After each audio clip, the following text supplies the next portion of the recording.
नमोस्तुते व्यास विशाल बुद्धे फुल्लारविंदायतपत्रनेत्र एनत्वया भारतैलमूर्ते प्रज्वालितो ज्ञानमय प्रदीपः। दीदी ने एक्सप्लेन करते हुए कहा कि 4 महापुरुष यहाँ खड़े हैं। स्वामी जी मेरे बगल में थे, आचार्य जी दिल्ली से आए हैं और सबसे बड़े जगत गुरु हमारे उपेंद्र जी मेरे लेफ्ट में हैं। तो मुझे ऐसे लग रहा था, ऐसी भावना हो रही थी कि मानो ये ग्रंथ विमोचन के लिए 4 वेद खड़े हैं। गणेश जी भी है, हमारे अच्छे पंडित सभी ऋग्वेद के अध्ययन करता है। और जब हम लोग यहाँ आए तो ब्रह्मणस्पति सूक्त के द्वारा हवन में भी बैठा गया। तो वेद है, ब्राह्मण है, यज्ञ है, हवन है, गणेश जी भी है। तो इसीलिए मैंने व्यास जी का स्मरण का पहला श्लोक लिया और व्यास जी ने गणेश जी को जब विनती की तो उन्होंने कहा कि मैं लिखूंगा लेकिन बीच में जो समय है उसमें विश्राम नहीं होगा। तो व्यास जी ने कहा ठीक है, कोई बात नहीं, जैसी आपकी इच्छा। तो महाभारत लिखते हुए उन्होंने ऐसे कूट वहां श्लोक डाल दिए और गणेश जी को कहा कि आप जो है अपनी प्रतिभा से गणेश जी को, भगवान गणेश जी जो विद्या के आद्य पूजक है, आद्य दाता है, उनको व्यास जी कह रहे कि आप इस श्लोक का विवरण करना और उसके द्वारा उसमें लिखा जाए।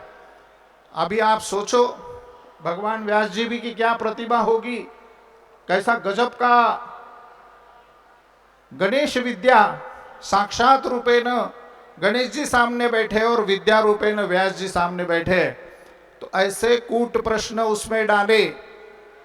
तो मुझे 2 भाग्य सौभाग्य मिले हैं। ये अथर्वशीर्ष का आज विमोचन हो गया। ये साधना से उतरी हुई वाणी है, क्योंकि सुबह आचार्य जी जब यहाँ बोल रहे थे तो मैं बिल्कुल यहाँ बहुत दिन के बाद आज मुझे भी सुनने में बड़ा आनंद आया और मैं सुन रहा था। बहुत सारी ऋषियों की परंपरा है भारत में, उसको बोला जाता है बहु ऋषि मतम समुज्ञाताः। बहुत सारे ऋषियों में अपनी अपनी प्रतिभा से बहुत सारा चिंतन किया और बहुत सारे सब्जेक्ट सामने आए हैं। शास्त्र जैसे जैसे आगे जा रहा है वो निखरते जाता है, उसमें बहुत छाट छाट हो जाती है, बहुत निखरा हुआ, बहुत निखरा हुआ।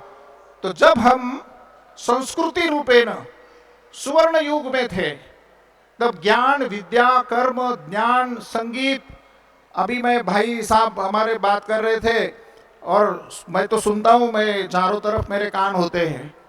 उन्होंने श्रुति वाक्य प्रमाणम, श्रुति का एक बहुत सुंदर उदाहरण दिया, मैं सुन रहा था। आप तो संगीत का जो सारेगम पदनी सा ये जो है ये सप्तस्वर है, लेकिन श्रुति तो 15 चलती है।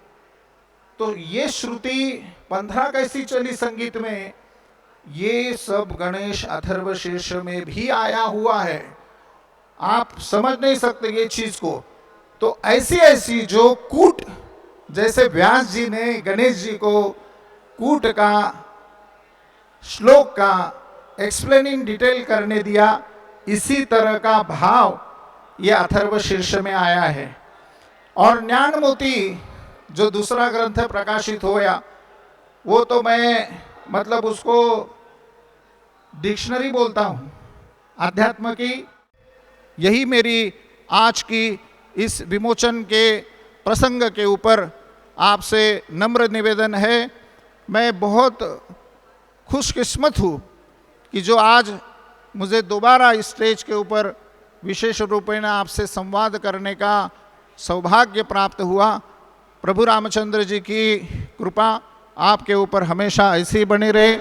आचार्य जी, उपेंद्र जी एक अलौकिक महापुरुष है और आप सब भाग्यशाली है कि जो ऋषितुल्य, ब्रह्मर्षि ऋषितुल्य, उनके दर्शन, उनके साथ बैठने का, उनके द्वारा मार्गदर्शन लेने का सौभाग्य आपके सभी गुरु परंपरा के लोगों को प्राप्त हो रहा है।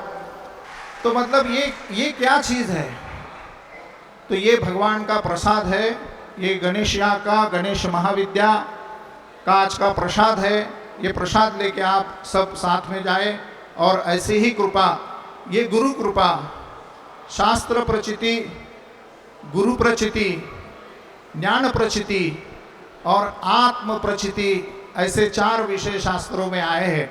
वो सभी प्रचिति आपको प्राप्त हो, ऐसे मैं यहाँ आपको आशीर्वाद देता हूँ। जय श्री राम।